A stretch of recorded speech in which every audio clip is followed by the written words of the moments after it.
हम दीवाने हैं, इश्क करते हैं, बेकरारी में जीते मरते हैं।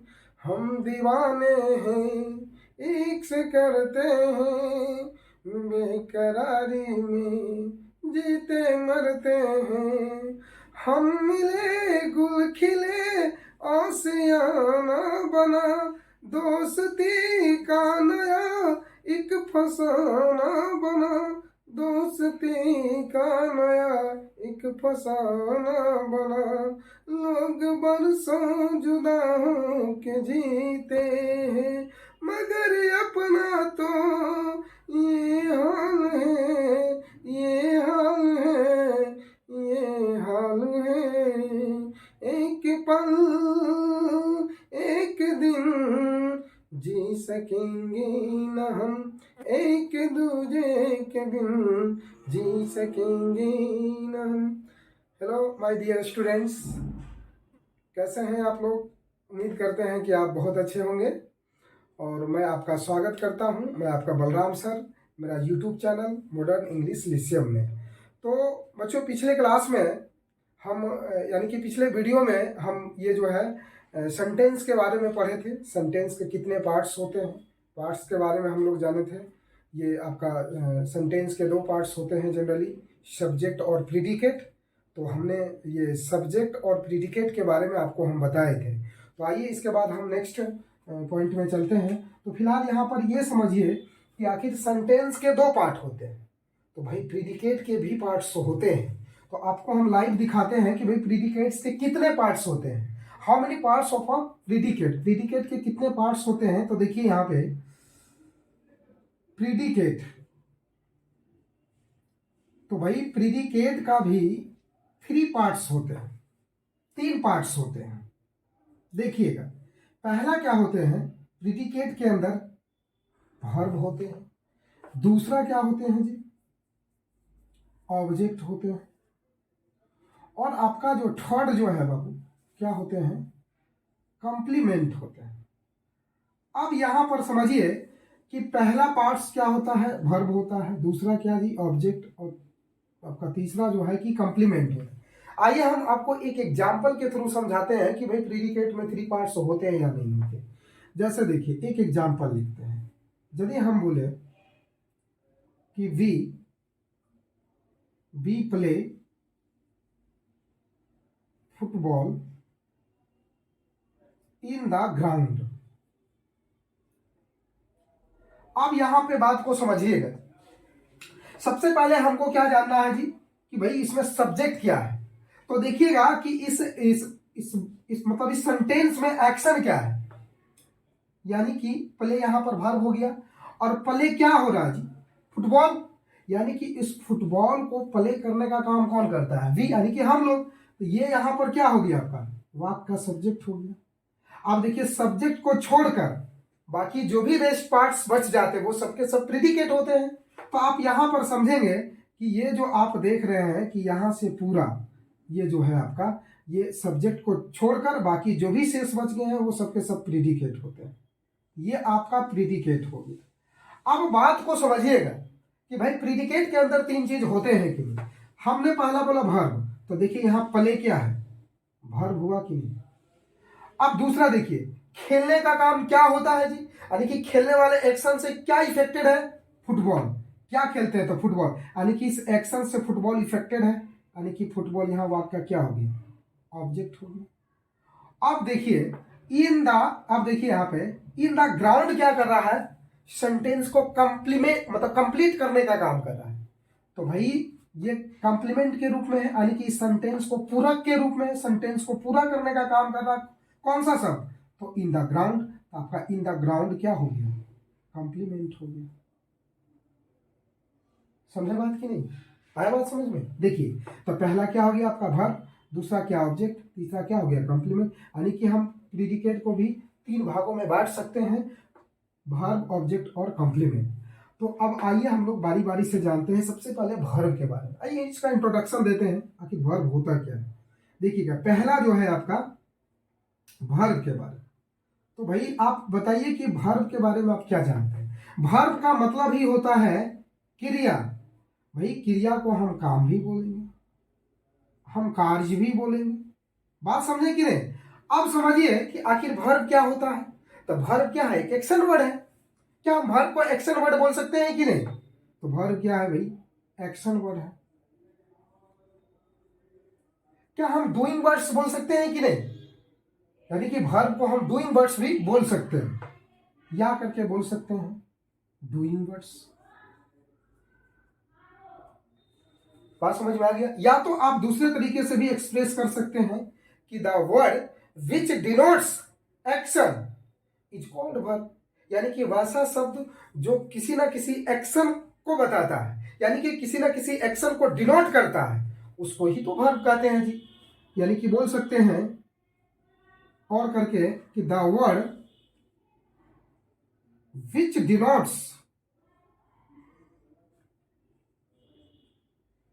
Denotes action is called verb. अब देखिए, यदि हम एग्जाम्पल यहां लिखें तो भाई लिख देते हैं, यहां पर लिखते हैं रन। अब देखिए बाबू, रन का मतलब क्या होता है? दौड़ना। अब देखिए कि ये रन जो है किसी ना किसी वर्ब के बारे में बता रहा है कि नहीं। क्या हम रन का मतलब लिखना बोल सकते हैं? बिल्कुल नहीं बोल सकते, क्योंकि सबका अपना अपना मीनिंग होता है जी। जैसा रन हो गया, राइट हो गया, कम हो गया, इटीसी मानिए ना। तो ये सब क्या है? किसी ना किसी वर्ब को क्या कर रहा है? इंडिकेट कर रहा है। चलिए एक एग्जाम्पल में देखते हैं। जैसे हम बोले कि he runs fast in the ground. अब यहां पर देखिए कि ही वाक्य का क्या हो गया? सब्जेक्ट हो गया। और ये जो आप रन्स देख रहे हैं, ये क्या है जी? वर्ब है। और ये क्या देखिए जी, ये मेन वर्ब का कौन सा फॉर्म है? Fifth form. और फास्ट क्या है पार्टसिपल स्पीच में जी? तो देखिएगा, दौड़ता है, फास्ट। ऐसा नहीं लग रहा है कि ये जो फास्ट शब्द है, ये जो है ये वर्ब को डिस्क्राइब कर रहा है। तो भाई जो वर्ब को डिस्क्राइब करता है वो पार्टसिपल स्पीच में क्या होता है? वर्ब होता है। अब देखिए, इन द ग्राउंड जो है ये सेंटेंस को कंप्लीट करने का काम कर रहा है। इसको हम क्या बोलेंगे? कंप्लीमेंट बोलेंगे। समझ में आ गया बात जी? तो वर्ब का मीनिंग ये हुआ। यहाँ पे आपको सिर्फ हम इंट्रोडक्शन दे रहे हैं, फिर हम आपको पार्ट्स ऑफ स्पीच में वर्ब को डिटेल में पढ़ाएंगे। देखिएगा, अब यहाँ पर ये जानना है किसके बारे में? ऑब्जेक्ट के बारे में। चलिए, दूसरा जो है आपका क्या है जी? ऑब्जेक्ट। तो ऑब्जेक्ट क्या होता है? देखिए, अब देखो बाबू, यहां पर हम कह सकते हैं कि जैसे यदि हम लिखते हैं रिसीवर। रिसीव का मतलब क्या होता है? प्राप्त करना। और रिसीवर का मतलब क्या होता है? प्राप्त करने वाला।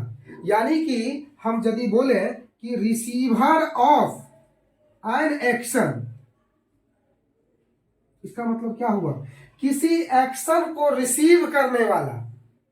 जो किसी एक्शन को रिसीव करने का काम करता है उसे ही ऑब्जेक्ट कहते हैं। समझ में आ गया बात? यानी कि receiver of an action is called object. Clear हो गया बात? अब चलिए एक एग्जांपल के थ्रू, जैसे हम बोले यहां पर बोले कि आई टीच यू।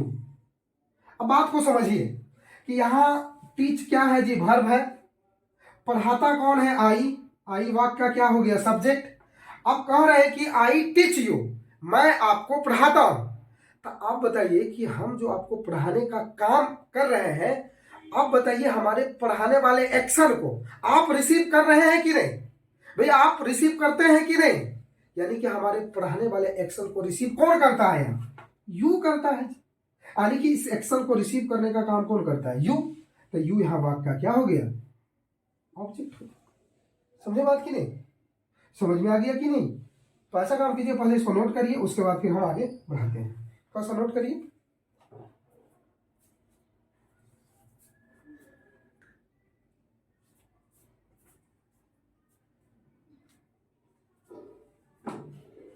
चलिए, हो गया नोट जी। यहाँ पे देखिएगा, यहाँ पर बाबू देखिएगा कि आपका जो है आन छूट गया है, थोड़ा सा लिख लीजिएगा। चलिए हम आगे इसको बताते हैं, एक और एग्जांपल लेते हैं। देखिए,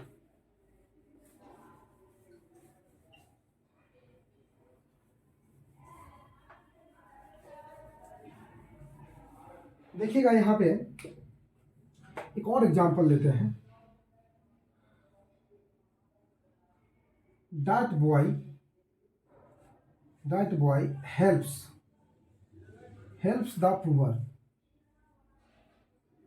अब देखिए यहाँ पर बॉय क्या है, वाक्य का सब्जेक्ट हो गया जी। ये हेल्प्स क्या है, वर्ब। ये मेन वर्ब का कौन सा फॉर्म है, फिफ्थ फॉर्म है। और ये हेल्प करने का काम किसको करता है, यानी कि द पुअर को। द पुअर वाक्य का क्या हो गया, ऑब्जेक्ट हो गया। अब एक नोट में बताते हैं आपको कि जब भी किसी सेंटेंस में आपको ऑब्जेक्ट पता करना हो तो भाई किससे प्रश्न करना। देखिएगा एक हम नोट में आपको बताते हैं। एक होता है आपका व्हाट या हुम। व्हाट या हुम ये क्या करता है, to find out an object in a sentence। अब समझिए बात, ये किसी भी सेंटेंस में ऑब्जेक्ट पता करने का काम करता है। जब भी आप या तो व्हाट से प्रश्न करेंगे या तो हुम से प्रश्न करेंगे तो आपको ऑब्जेक्ट मिलेगा। यदि ये दोनों से क्वेश्चन करने के बाद यदि आपको कुछ नहीं मिल रहा है तो समझ लीजिए कि उस सेंटेंस में ऑब्जेक्ट नहीं होगा जी। जैसे हम दोनों एस्पेक्ट बताते हैं। देखिए यहाँ पर यदि हम लिखें सी प्लेज फुटबॉल, देखिए प्लेज यहां वर्ब है। अब देखिए आप क्वेश्चन कर रहे हैं किससे, व्हाट से। हम बोले कि व्हाट डज सी प्ले। अब इसका मीनिंग क्या हुआ कि भाई सी क्या खेलती है। अब देखिए यहां लिखा हुआ सी प्लेज फुटबॉल। सी क्या खेलती है, आपको क्या रिप्लाई मिला, फुटबॉल मिला कि नहीं। देखिए तो ये फुटबॉल आपका वाक्य का क्या हो गया, ऑब्जेक्ट हो गया। समझे कि नहीं। अब यदि हम बोले दूसरा में ही हेल्प्स हर।